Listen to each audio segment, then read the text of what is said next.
Welcome to the Rim Break Rodeo. We hope this video helps. In this video, I will explain how to time remap on After Effects.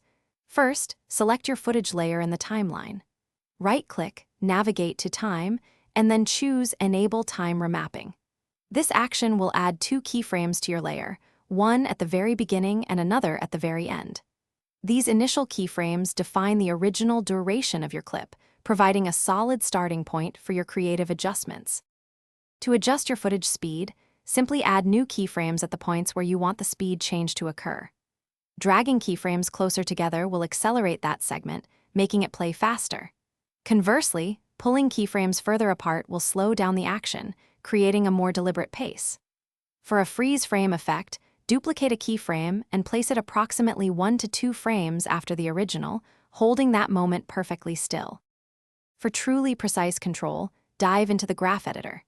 Select your time remapping property and click the graph editor icon.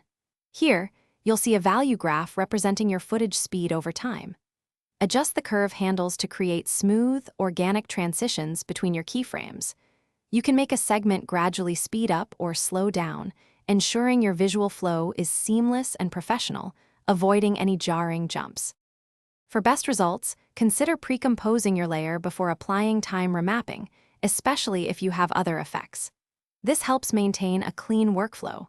Explore using expressions for more dynamic control, allowing for automated and complex speed changes.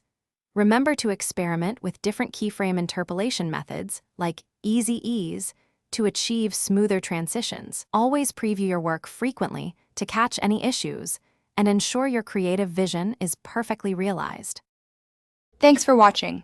Consider subscribing if we helped you.